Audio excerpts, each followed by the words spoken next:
Sir आप BJP party में जी किस पद पर हैं, किस लेवल पर आप काम करते हैं बीजेपी के? मैं भारतीय जनता पार्टी के मंडल महामंत्री हूँ जी। और मैं औसा मंडल से महामंत्री हूँ। अगर वही बात करना चाहते हैं करहल विधानसभा में, और आज बैठे भी हुए हैं करहल विधानसभा में जी, तो क्या मुद्दे लेकर के आपकी पार्टी जमीनी स्तर पर जा रही है और किस तरीके से समाजवादी पार्टी से यहाँ से आप उनके हाथ से साइकिल छीन पाएंगे? भारतीय जनता पार्टी के पास मुद्दे की लड़ाई नहीं होती है, भारतीय जनता पार्टी के पास विचारों की लड़ाई होती है। जी। और भारतीय जनता पार्टी की केंद्र एवं उत्तर प्रदेश की सरकार द्वारा जो योजनाएं चलाई जा रही हैं, चाहे वो किसान सम्मान निधि हो, चाहे वो विद्याधन योजना हो, चाहे वो कि विद्युत कनेक्शन योजना हो, चाहे वो गैस सिलेंडर योजना हो, इन सारी योजनाओं को मैं जितनी योजना मतलब मुझे याद भी नहीं है समय में, इतनी योजनाएं केंद्र सरकार उत्तर प्रदेश सरकार ने चलाई हैं कि उन योजनाओं को लेके मैं अपने अंतिम पायदान पर बैठे हुए व्यक्ति को पास जा रहा हूं और वो व्यक्ति हमारे साथ बिल्कुल कंधे से कंधा मिला के बिल्कुल तैयार खड़ा है। समाजवादी पार्टी के कार्यकर्ता नेता कह रहे हैं करहल विधानसभा में जितना समाजवादी पार्टी ने विकास किया है उतना जमीनी स्तर पर देखा जाए 10 साल होने को रह गए और अखिलेश जी कह भी गए हैं कि अब इनके पास टाइम भी नहीं बचा जो कर लें। तो करहल में बता दें आप कि समाजवादी पार्टी के कार्य की है उसी को बीजेपी पूरा नहीं कर पाई। तो आपने करहल विधानसभा में बता दें लगभग 5 सड़कें जो आपके बनी हुई हो, 5 सड़कों के नाम गिना दें आप। भारतीय जनता पार्टी एक रिजर्व विधानसभा से नहीं चलती है, तो समूचे एक मिनट विधानसभा का चुनाव हो रहा है, करहल विधानसभा पर भारतीय जनता पार्टी द्वारा सबसे पहला काम यह किया गया है कि यहाँ भयमुक्त जो शासन था उसको समाप्त किया गया है। मैंने केवल आपसे 5 सड़कों के नाम पर पूछे हैं जो बीजेपी शासन में 5 सड़कें बनी हो।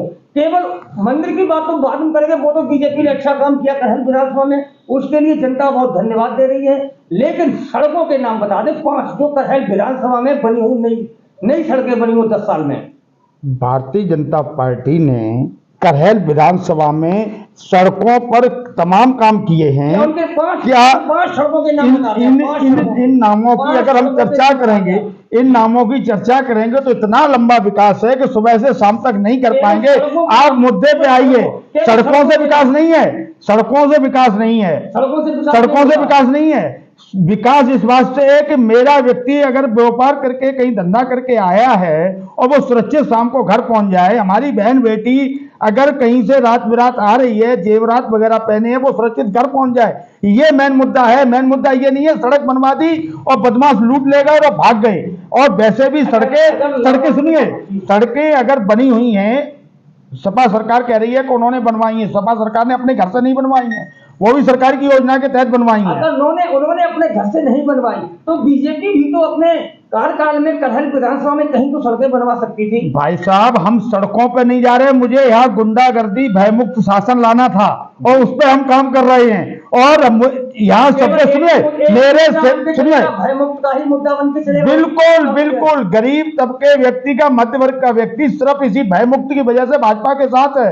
और दूसरी चीज, इस क्षेत्र के विकास के लिए सबसे बड़ा मुद्दा आज दिन तक श्री चंवर सिंह आश्रम था, जो भारतीय जनता पार्टी की सरकार द्वारा कैबिनेट मंत्री माननीय जयवीर सिंह द्वारा 5 करोड़ रुपए दिए। इस वन्य दल क्षेत्र की पहचान 2 ही लोगों से थी, पहली श्री चंवर सिंह आश्रम और दूसरा माननीय रघुवीर सिंह मंत्री जी। और लोग रघुवीर सिंह मंत्री जी को भी भूल गए और लोग जो है चंवर सिंह आश्रम को भी भूल गए। कई बार सपा सरकार में पैसा दिया गया, लेकिन सपा के लोगों ने उसे खा लिया, वापस कर दिया, क्या किया भगवान मालिक है। लेकिन आज हमारे क्षेत्र की पहचान को जो ऊर्जा दी है, जो उपलब्धि दी है, जो पैसा लगाया है, जिससे कि मेरे क्षेत्र का नाम विकसित हो रहा है चंवर सिंह आश्रम की वजह से, मैं भारतीय जनता पार्टी की रीत और नीति से बहुत प्रसन्न हूं, बहुत खुश हूं। अगर मंदिर की लेकर के हम बात करना चाहते हैं करहल विधानसभा में जी, बीजेपी ने 2 मंदिरों का बहुत अच्छा काम किया है, इसको लेकर के पब्लिक में बड़ा उत्साह है।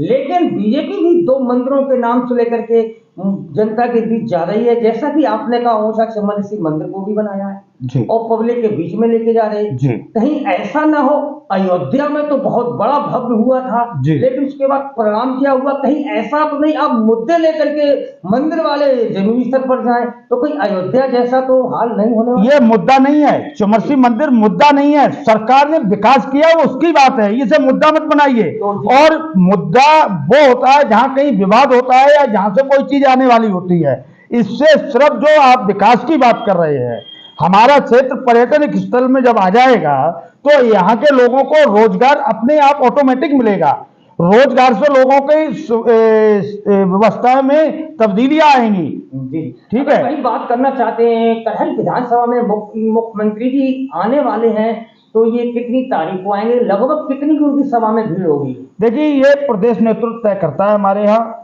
शायद है कि अभी तक हम लोगों की जो तैयारी चल रही है 9 तारीख की चल रही है। अगर चुनाव आयोग द्वारा डेट बढ़ा दी गई है, इस संबंध में अगर बाई द वे कोई तिथि का बदलाव होता है तो वो शीर्ष नेतृत्व का कार्य है, वो उस चीज को वो हम लोगों को मानना होगा। अगर ये हमारे साथ बैठे हुए हैं जो कि मंडल अध्यक्ष हैं, सर आप किस पद पर हैं बीजेपी पर, क्या कार्यकर्ता काम करते हैं? मैं गिरजानंदन शाक्य, मंडल अध्यक्ष जी पहुंचा। जी जी जी सर, अगर बात करना चाहते हैं, यहाँ पर एक बड़ा काट चल रहा है कटहल विधानसभा में, जिस तरीके से जात को लेकर के यहाँ पर राजनीति हो रही है। समाजवादी पार्टी ने एटा के सांसद को फरुखाबाद के जो कहते हुए मैं भी जीता हुआ हराया गया है। यहाँ पर काफी साक्ष्य नेताओं को उतार दिया गया, तो साक्ष्य वोटों को लेकर हम बात करना चाहते हैं, किस तरीके से समाजवादी पार्टी की तरफ जा रहा है या बीजेपी की तरफ जा रहा है, या ये बाहर के नेता आए उनका कुछ असर पड़ेगा कटहल में तो साक्ष्य वोटों के ऊपर?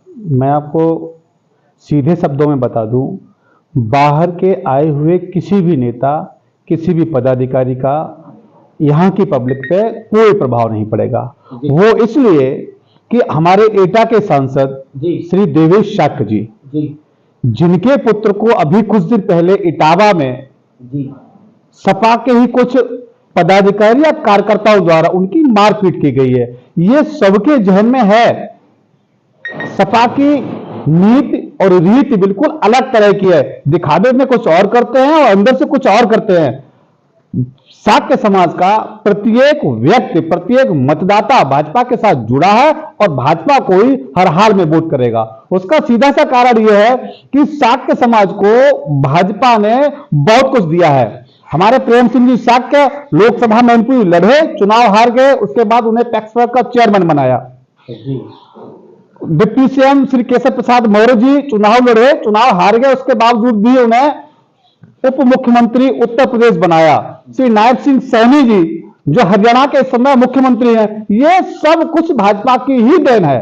अगर वही बात करना चाहते हैं, जिस तरीके से साक्ष्य वोटों को लेकर के चला चर्चा करी, लेकिन यहाँ पर कटहल विधानसभा में एक बड़ा बयान चर्चा में चल रहा है कि घोसी और कमरिया जी। तो आपका जो प्रत्याशी है वो घोसी है जी। और जो समाजवादी पार्टी से वो कमरिया है जी। तो घोसी वोट करीब 1 लाख से ऊपर है जी। कमरिया वोट कुछ 10 या 20 ऐसा कुछ है जी। तो क्या लग रहा है घोसी वोट है वो प्रत्याशी की तरफ आप तो घूमते हैं क्षेत्र में, वो किधर कर रहा है कि समाजवादी में ही जाएगा या उधर अपने प्रत्याशी की तरफ जाएगा? मैं घोसी समाज के सभी बंधुओं से, सभी मतदाता बंधुओं से जो हमसे वरिष्ठ है, उनके हाथ जोड़कर शीश नवाकर उनसे आग्रह करता हूं कि भाइयों, यह आपके लिए बहुत सुनहरा मौका है, इससे बेहतर मौका आपको मिल नहीं सकता है। अगर आपको राजनीति करनी है तो अपने कमरिया समाज के श्री अनुजेश प्रताप सिंह यादव को जिताइए, घोसी समाज के अनुजेश प्रताप सिंह यादव को जिताइए और एक परिवार की राजनीति को खत्म करिए।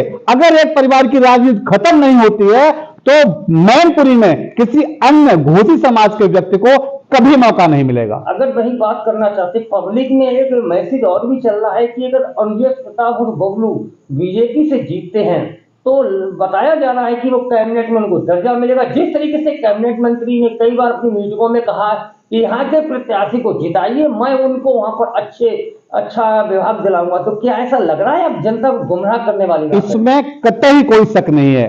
अनुजेश प्रताप जी मैनपुरी से की करहल विधानसभा से अगर चुनाव जीतते हैं तो हमारा शीर्ष नेतृत्व तो मन बनाए बैठा है कि निश्चित तौर से उन्हें कैबिनेट में जगह मिलेगी। यहाँ की जनता से, यहाँ के वोटरों के लिए आप क्या संदेश देना चाहते हैं?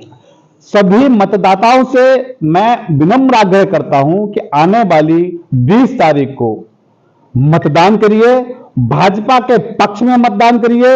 अनुजेश जी, जिनकी माताजी 2 बार विधायिका रही हैं, उन्होंने क्षेत्र का बहुत विकास कराया। अगर आपने क्षेत्र का विकास चाहते हैं तो आपसे विनम्र आग्रह है कि अनुजेश प्रताप सिंह यादव उर्फ बबलू भैया, जिनका चुनाव चिन्ह कमल का फूल है, उन्हें वोट देकर भारी मतों से विजयी बनाएं।